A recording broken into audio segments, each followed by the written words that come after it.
কুমিল্লার মেঘনায় পাশবিক নির্যাতনে কিশোরী মনিকা খুনের প্রধান আসামি ইদ্রিসকে এখনো গ্রেফতার করতে পারেনি পুলিশ। এ নিয়ে ক্ষুব্ধ নিহতের স্বজনরা ও গ্রামবাসী। তবে দ্রুত সব আসামিকে গ্রেফতারের আশ্বাস দিয়েছে পুলিশ। কুমিল্লা প্রতিনিধি সেলিম রেজার মুন্সি পাঠানো তথ্য ছবিতে বিস্তারিত জানাচ্ছেন ফয়সাল সরকার।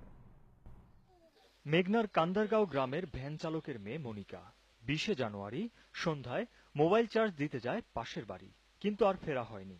পাশবিক নির্যাতনের পর হত্যা করা হয় তাকে। পরে মনিকার মোবাইল ফোনে কল লিস্ট দেখে গ্রেফতার করা হয় পাশের গ্রামের রাসেল ও আলামিনকে। আদালতের দেয়া জবানবন্দিতে তারা জানান, মনিকাকে নির্যাতনের পর হত্যা করে বড়কান্দা গ্রামের ইদ্রিস। কয়েক মাস আগেও মনিকাকে নির্যাতনের অভিযোগে গ্রামের সালিশে 50,000 টাকা জরিমানা দেয় ইদ্রিস। আর দুজন লোক দেখলাম, আলামিনে আর একটা ছেলে দিছে লগে, এরা দুজনে মুখ বন্ধে।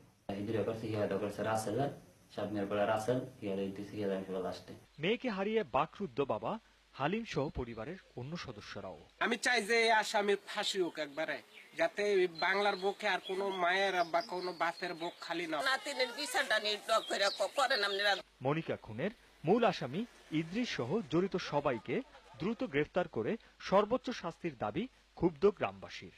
আমরা চাই ফাঁসি হোক, একজনের বিচারে যাতে গোটা বাংলাদেশ মার্ডারের জন্য ফাঁসি তো সবাই চায়। তবে এই মামলার গ্রেফতার আসামিদের জিজ্ঞাসাবাদে হত্যার গুরুত্বপূর্ণ তথ্য পাওয়ার কথা জানালেন মেঘনা থানার ভারপ্রাপ্ত কর্মকর্তা। এখন চলছে প্রধান আসামিকে ধরতে অভিযান। স্থানীয় বিভিন্ন সোর্সিং এর মাধ্যমে এবং বিভিন্ন তথ্য উপাত্তের মাধ্যমে আমাদের তদন্ত জোরালোভাবে অগ্রসর হচ্ছে। ইনশাল্লাহ আশা করি ইমিডিয়েটলি আমরা বাদবাকি যারা আছে তাদেরকে আটক করতে সমর্থ হব। ফয়সাল সরকার, জিটিভি নিউজ।